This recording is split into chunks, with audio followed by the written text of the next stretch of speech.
Welcome back, everybody, to Not Funny Guys Presents Red Dwarf Rewatch, and we have reached the end of Series 8. So here we go with Episode 8, Only the Good, directed by Ed By and written by Nug Naylor, released on the 5th of April, 1999. Let's break this down into a little bit of a summary first, and then we'll get into some details. So first of all, an escape pod containing a genetically engineered virus that eats metal arrives on Red Dwarf and begins to destroy the ship. Left on Red Dwarf to die, Rimmer, Lister, Kat, Crichton, and Kochanski, along with Holly, find that their only chance for an antidote to the virus is to create a mirror universe in which everything is the opposite. Rimmer is sent through the mirror universe to find the antidote before Red Dwarf is destroyed. In the mirror universe, Rimmer finds what he has always wanted. He is no longer a lowly technician, but the captain of the ship. So let's break this down. So we open it on this pod from the SS Hermes floating. There's a lot of confused notices popping up on the screen about what actually is in there. I love that. The little correction. 6 hours later, it is retrieved by Red Dwarf. We find the captain in bed. He has no voice. Apparently he's recovering from yellow fever. Rimmer has come to serve him hot lemon. Apparently he's on probation. He still wants to be an officer, tries to get the captain to accidentally sign a pardon in the paperwork. Captain lets him in on the basic reality: you're not officer material, which I don't know why no one has said this to him before. I'm sure they have. Enter Talia, a very lovely blonde woman who apparently has also been resurrected by the nanobots and someone that the captain knows. Rimmer doesn't understand the relationship, but he thinks they're having an affair, obviously. Rimmer is sort of moaning and whining. He tries to fake out a vending machine with a classic, I always think of Bender, but the string and the coin, and then the machine goes after him like you've stolen. Like I said, the computer, the machine tries to rat him out. Captain walks up behind him as he's complaining, gives him back his tray. Now this is a similar joke from the last episode where they forgot the time one. The machine now tells Rimmer that you are my nemesis. Back in the tank, we find Kat, Crichton, and Lister are still in there. Kat is complaining about hard labor. It's not hard labor. It's basically switching records on a rock station. He says rock, and you're thinking about the rocks, like rocks, but it's rock music. Yeah. Crichton is sort of telling that, he needs to get a present for Miss Kochanski. Said something about it was the wrong time of the month. He decided to get her a new one. Doesn't get the reference, though. Lister does, and sort of explains it to him, but he plays a prank on him. Tells him to, help her out. He makes her a sign. It says, have a fantastic period. He also gets her a wrapped tampon and asks if she'll try it on. He then tells Kochanski that Lister explained everything, and she basically tells him that you've been played. He vows payback, and Chris offers to help. Lister and Rimmer, we find them back in their quarters playing checkers. Holly buzzes in, letting them know that there's a cell inspection coming in 10 minutes, for which a guard then walks in and says the exact same thing. So apparently Holly's inside information isn't really that good. Speaking of that payback, they are talking about scars. We'll get to the payback, but they were talking about scars they have, and a little weird talk about, they get a message from Crichton. He's planted a stash of Baxter's hooch in their shower. There's a cell inspection coming. They are now in full panic mode. They end up filling up their tank. They're forced to start drinking this 300 proof. No mixers. Sorry, Rimmer. Have to do it straight. It's hardcore. Lister can barely makes it past sip one. Both men sit down stupid, drunk off one sip each. 5 minutes later, still sitting, the warden, Ackerman, arrives in their cell. Now, I'd be remiss to leave Ackerman because I don't think we'll see him again, but I don't want to leave without mentioning that the actor playing him is Graham McTavish, who you might know if you watch the Hobbit movies. He played one of the dwarves, Dwalin, And maybe you know him from House of Dragon, where he plays Sir Harold Westerling, one of the Knights Kingsguard. Just wanted to make sure we threw that out there. As I said, both men are stupidly drunk. They're told to get to their feet. They can't. They barely manage to get to stand by their bunks. Ackerman smells the jars of hooch. He accuses them of being drunk, and Rimmer collapses. Lister falls asleep on Ackerman's shoulder, and he calls for a stomach pump. Baxter comes looking for his hooch. He knows it was Lister and Rimmer. He tells Chris, Cat, and Crichton that he plans to kill them, and Crichton now feels supremely guilty. Lister and Rimmer, of course, are in the med bay. Chris and Crichton basically sneak in there faking illnesses to warn them. Cat is trying to get into the med bay, but he goes about it by trying to piss off some people and get beat up, but it doesn't work. Instead, this one thug in particular really simps hard for him. He's now his bitch. He ends up in medbay only by sneaking in as a nurse. And so they start their escape.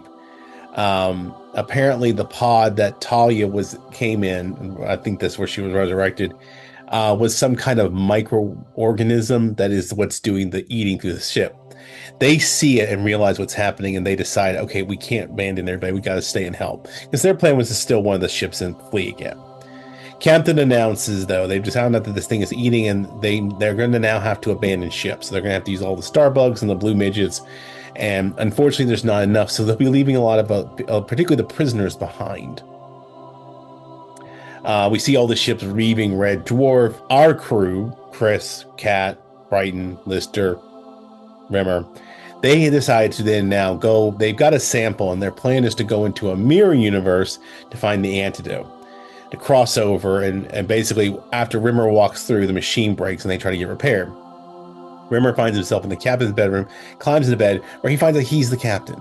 And the Captain Hollister now is basically doing exactly what he was doing for the captain earlier in the episode. Tries to get him to sign a pardon. He sees through it, all that stuff. The same kind of rejection. Everything is opposite here, even the size of apparently Rimmer's private parts. Talia comes in and sees Rimmer this time. Come to find out that Talia was this captain's sister in the other universe. Very awkward. Not that kind of sister, though. It's actually Sister Talia, the captain's spiritual advisor, and she runs out screaming and crying. Captain Rimmer comes across Kachansky basically as a blonde bimbo, and Cat as a professor. And there's a whole series where this stuff was done, and they save Red Dwarf, and the antidote works, and there was a whole thing that was shot with that, but we're not going to talk about that. We're going to talk about the part of the episode that I watched. But the Cat actually, in this universe, as super smart, helps him find out the antidote, goes into the other dimension. The ship is falling apart, and it's gotten way worse.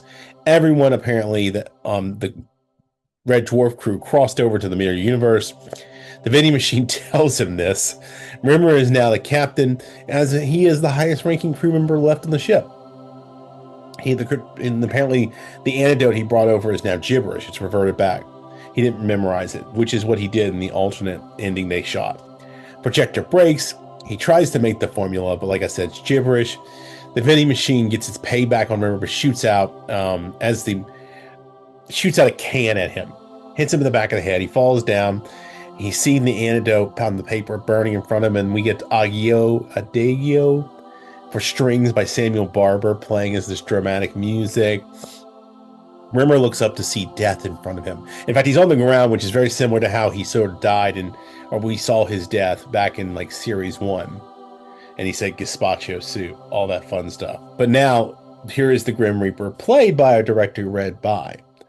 He says, Arnold, Judas, Rimmer, he says, talking when Rimmer then knees him in the nuts and reminds him that only the good die young. We then see the end. And then we see the end with the Smeg It Is. And we cut to credits. So, whew, what an episode. What a way to finish season. A little disjointed, I have to say. I think I would have liked the alternate ending a little bit more, but this is the thing. We now see Rimmer kneeing death and running away. We will not get this resolved for basically 10 years. 10 years. This is 1999. We won't see anything again until 2009 when we get the Back to Earth series. Which, speaking of, first of all, like, subscribe, share, comment. We'll be taking a short hiatus. You will not have another episode this week. Instead, we will be back next week. And when we come back next week, we will have an extra long episode. We're going to just do Back to Earth, episodes 1, 2, and 3, back to back. We'll have one episode covering the whole thing all together.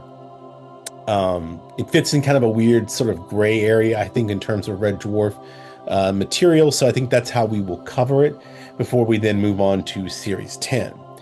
So, like I said, that's some things. Share your thoughts on that, which you can do by writing us. That's notfunnyguys.offthereels@gmail.com. It's in the ticker below. It's in the description below, along with all our socials. Please feel to write us, tell us things. We're kind of speeding towards the end here of Red Dwarf, which is sad because I'm going to miss it when it's gone. But I do want to hear from you guys, some thoughts about things. As I think I've been alluding to, I think we're going to go do news radio next, which is one of my all-time favorite kind of underappreciated shows.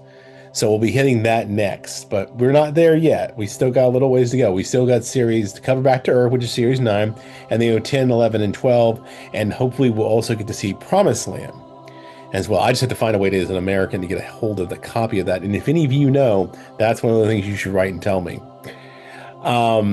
In the meantime, we have also our another Not Funny Guys products. We have our main podcast, Not Funny Guys Presents Off the Reels, where you can see us talking about movies. We are right about on the edge of finishing up the Jurassic Park series. And then Casey is going to subject me to the Scream franchise. And I thought he had another podcast where they did this stuff. No, apparently I'm going to have to watch all the Scream movies. Yay. So you can come check out that starting in about 2 weeks' time. If that's not your flavor, and you want something specifically the horror genres and the wrestling, you can check out my Not Funny Guy colleagues, Casey and Eric, over on their podcast, Not Funny Guys Presents Wrestling with the Horror of It All. And if that's not your flavor, we're definitely coming back real soon. We just got to figure out a time to record. But we will be coming back with Season 2 of Not Funny Guys Present Thinking About Thinking very soon. I will keep you guys updated. We've just had some snags with stuff like that. But until then, don't be a smeghead. Keep it not funny, and I'll see you guys next time.